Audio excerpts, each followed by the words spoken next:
The new Mr. Universe Lao is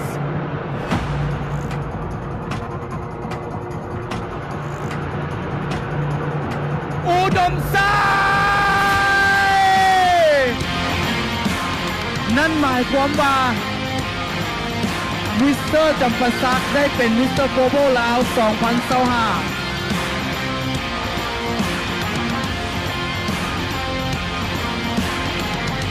มอบมงกุฎโดยเควินซามุนตีมอบสายสะพายโดยอาซีเฮอร์